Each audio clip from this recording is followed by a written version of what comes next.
Hi everyone, I'm David Fisher, and this is Presidential Chronicles, the series of books and videos on American history as seen through the lives of the presidents of the United States. This episode is from the life of Woodrow Wilson, and the focus is Invalid and Failure. The year is 1920, and for the second time, the Treaty of Versailles and the League of Nations Covenant have gone down to defeat in the United States Senate, but Woodrow Wilson still had another year to go in his presidency. But because of his massive stroke, he essentially was an invalid, a shut-in in the White House. He did virtually no presidential work. Only what his wife, Edith Wilson, would bring to him. She was the gatekeeper. Only a small piece of work would ever go to the president for the balance of that year. He would be seen occasionally out and about, perhaps in the White House garden. He would catch a movie in the East Room of the White House on a regular basis with his wife by his side. Also going on an afternoon drive was typically his way to get out and about, but for the most part for work, he didn't see the cabinet, he didn't meet with congressmen, he did very little in terms of signing paperwork and issuing policy directives. Basically a year without a president virtually for the United States at a critical time when demobilization in the post-war period was occurring. Woodrow Wilson was basically missing in action as president of the United States. And despite all of this, he still thought maybe, just maybe, he would run for a third term. He thought it might be necessary to salvage his vision of the world. As he told folks, everyone seems to be opposed to my running, but there may be practically a universal demand for the selection of someone to lead them out of the wilderness. He thought that might be himself. Well, Cary, Grayson, his close friend and his physician, said that can't happen. He told Robert Woolley of the Democratic Party that no matter what others may tell you, no matter what you may have read about the president being on the road to recovery, I tell you that he is permanently ill physically, is gradually weakening mentally, and can't recover. He couldn't possibly survive the campaign.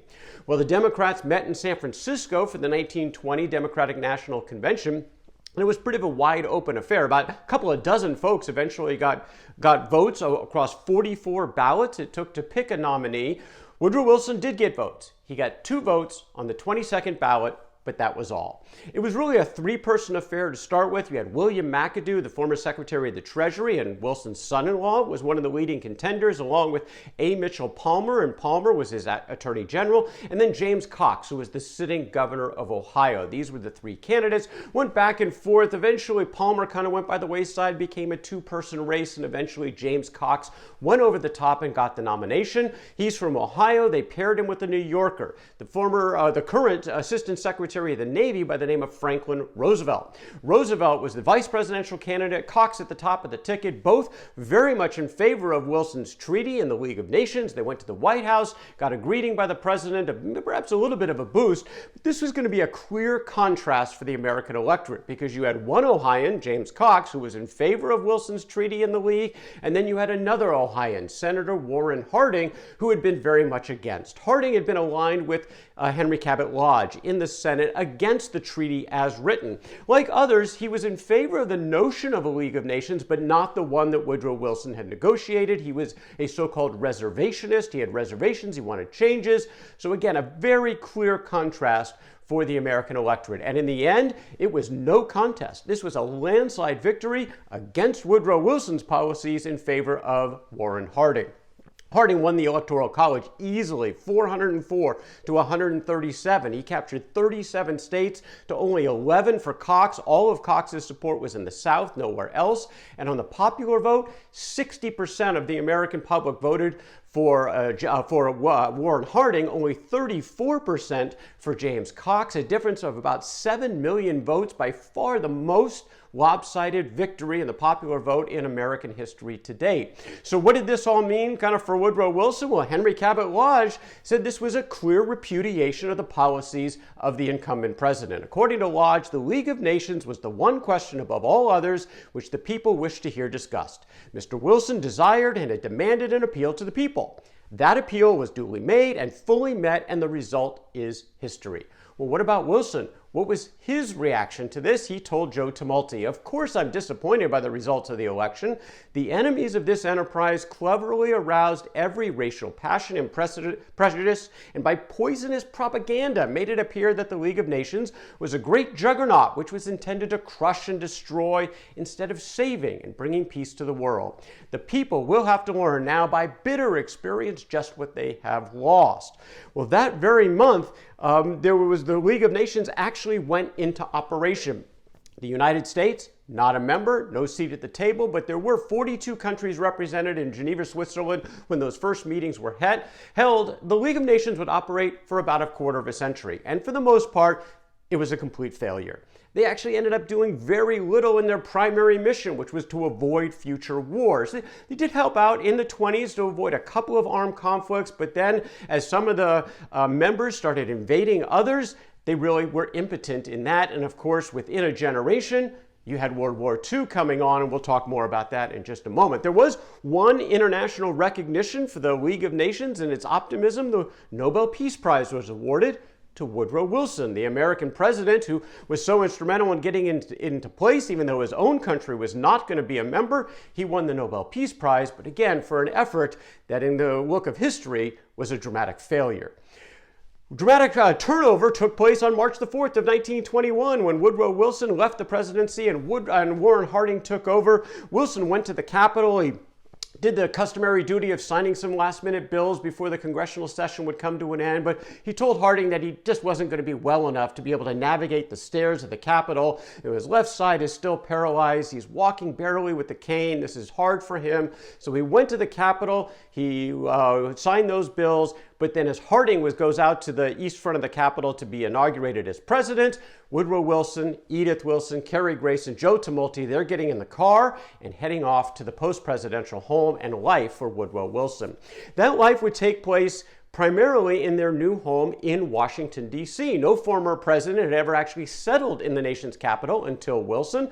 Edith Wilson found a four-floor home on S Street near Embassy Row. They had an elevator installed to help Wilson get around, but otherwise it was as is, and Wilson spent his time pretty much in a sort of a sad, quiet existence for the last couple of years of his life.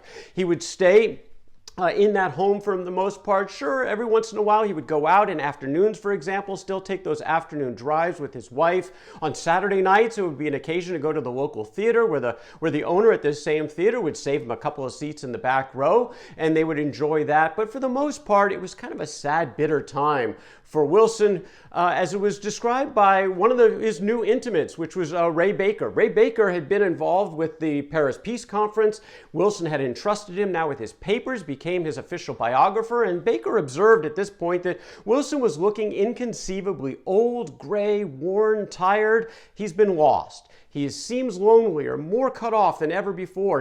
His mind still works with power, but with nothing to work upon, only memories and regrets. He feels himself bitterly misunderstood and unjustly attacked, and being broken in health cannot rally under it. Those are the words of Ray Baker. Baker was around.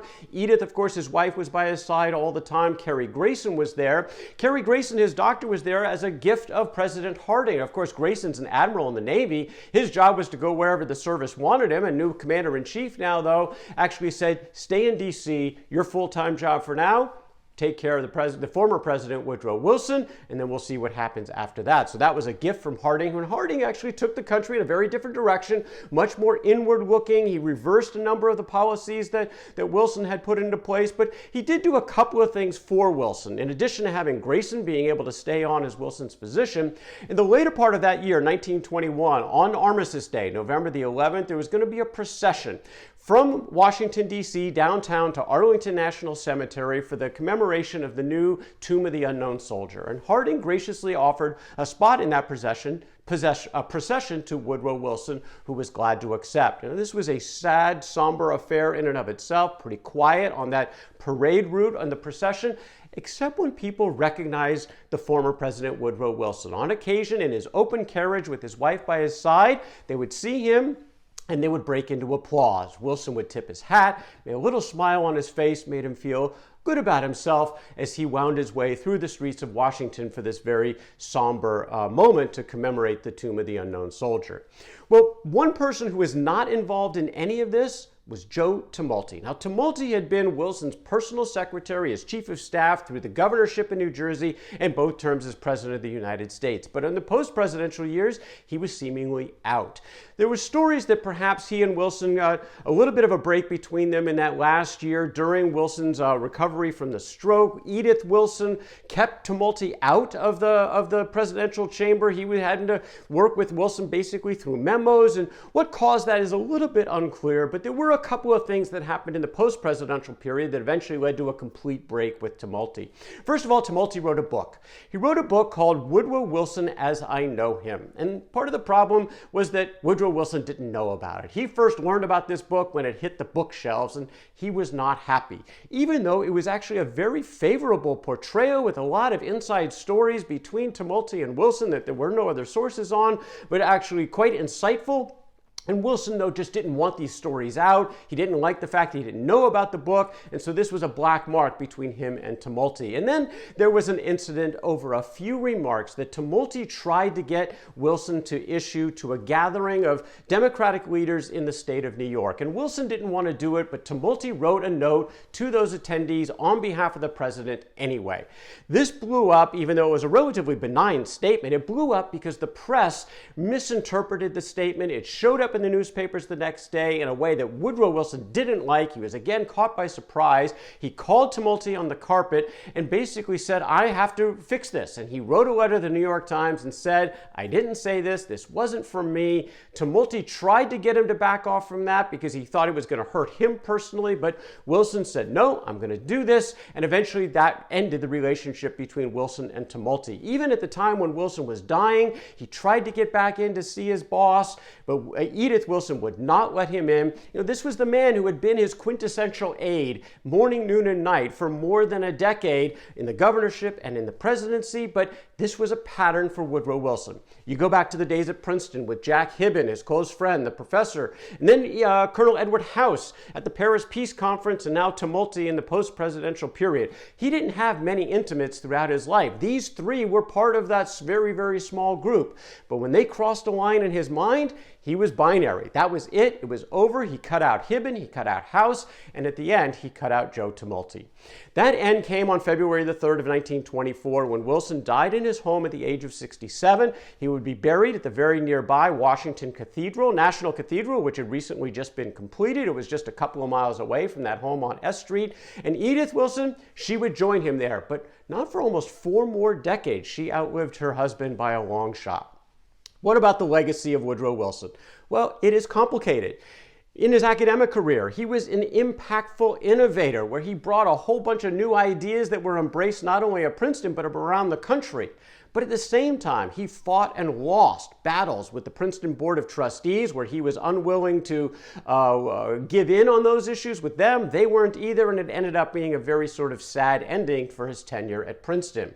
What about as president? On the one hand, he pushed through significant changes from a progressive agenda standpoint, accomplishments that were notable, including the remake of the foundation of the American economy with the establishment of the Federal Reserve System. But on the other side, tarnished reputation based on his racist policies, the segregation of federal agencies, major step back for blacks in terms of their role in the federal government. So you've got things on both sides. In terms of World War I, well, he kept America out of war for quite some time until the circumstances really evolved to the point where he felt he couldn't anymore. And when he did, he brought the full power of the United States into that conflict. It absolutely made the difference in bringing victory to the Allied side. And he got that reward when he showed up for the Paris Peace Conference, being hailed as a hero, one of the heroes perhaps of all of Western civilization. And then it all fell apart. The most significant effort of his entire life, kind of his purpose in life, seemed to come together in his mind at this point in time, where he was trying to establish a concept, a capability to make World War I the war that would end all wars, a new set of principles and established capabilities in place to keep these kinds of wars from happening again. And the only way to look back on that is to say it was a complete Failure. And it started partly with himself, where he began conceding his points. He had his 14 points. But to save the League of Nations, when the Allies kept pushing him here and there regarding the terms of the treaty with the Central Powers, Wilson continued to cave. And as he did, as he predicted, it ended up being a punitive, vindictive kind of treaty that eventually came back to haunt the Allies in the form of World War II. What happened over the course of that next decade in Germany as they tried to recover from these reparations, the loss of their territory, the war guilt clause, as the anger built up within the Germans, backlash against that treaty was a big part of the propaganda that was being built by one Adolf Hitler. Hitler taking advantage by filling a void. German governments were falling throughout the 20s because they just couldn't respond under the weight of the treaty obligations, and that opened the door for someone like a Hitler to create an enemy, to create this sense that the German people had been preyed upon by the source of this treaty, that was the source of their problems. It was unfair, it was unjust, and he preyed upon the people over and over again with respect to the treaty. Starting in 1923, just a couple of years after the war, Hitler was just starting to establish his Nazi party and coming to national prominence, and he said that with the armistice begins the humiliation of Germany. So long as this treaty stands there can be no resurrection of the German people, no social reform of any kind is possible. Fast forward a decade, 1933, Hitler becomes Chancellor of Germany. He is still railing against the treaty as the source of Germany's problems. All of the problems which are causing such unrest today lie in the deficiencies of the Treaty of Peace, Hitler said. Neither national nor economic, to say nothing of legal, problems and demands of the nations were settled by this treaty in such a way as to stand the criticism of reason in the future. The Treaty of Versailles is to blame for having inaugurated a period in which financial calculations appear to destroy economic reason. That kind of rhetoric, the propaganda, would continue to rile up the German people all the way well into World War II. During the war, Hitler continued along this theme. According to historian Harold Black, Hitler said the fact that in 1918 the German nation led astray by the lying words of the United States president, believed it could hasten the end of a voluntary armistice, not only drove Germany into the present disaster, but was responsible for the present war. That treaty gave somebody like an Adolf Hitler an opening, and he exploited it to create this enmity against the Allies, which certainly helped fuel not only his rise, but also the follow-on conflict in World War II. Now, if Woodrow Wilson maybe had held a little bit stronger on his 14 points, maybe fewer concessions, a less punitive and vindictive treaty, would there have been a different outcome? Of course, we have no idea of knowing. What we do know that the Treaty of Versailles, in its actual form though, and the results that occurred over the next decade and a half, can only be described as one of, if not the diplomatic failure, greatest diplomatic failure in the history of the world.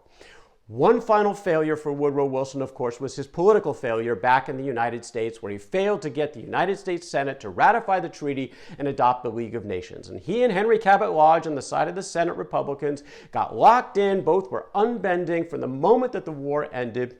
But part of this, again, goes to the political problems and the approach taken by Woodrow Wilson. Woodrow Wilson sort of went back in his mind to his days as an academic on how much he loved the British parliamentary system, where he was enamored with this notion that a British prime minister with the backing of his party in parliament could go off and negotiate grand treaties like this with the full expectation that his parliament would accept it and it would go into effect. The problem was, as enamored as Woodrow Wilson was with that system, it wasn't the system in the United States in which he lived. He lived in a presidential system that had separation of powers, oppositional government, in particular in this case, where the Republicans had taken the lead in the Senate, and Woodrow Wilson did nothing to try to bring the opposition into this process from early on. He was of the belief that he could negotiate a treaty and it would simply be accepted. And why he thought this? After his study of history as being the true PhD president, the political scientist, or the greatest political scientist in the country who had studied governments over the world, 14 times U.S. Senate had defeated treaties in the past, and he just ignored all of those lessons from his entire life as a political scientist in pushing forward with his own vision, and eventually he ended up with nothing. If you look at the grand scheme of things, this was the professor, Professor Woodrow Wilson, the political scientist, the PhD, ultimately flunking his final exam on the most important exam of his entire life. That is Woodrow Wilson, Invalid and Failure from the Life of Woodrow Wilson. For more presidential chronicles, check out my books on Amazon.com. And don't forget to subscribe to my YouTube channel. Until next time, I'm David Fisher, and this is Presidential Chronicles.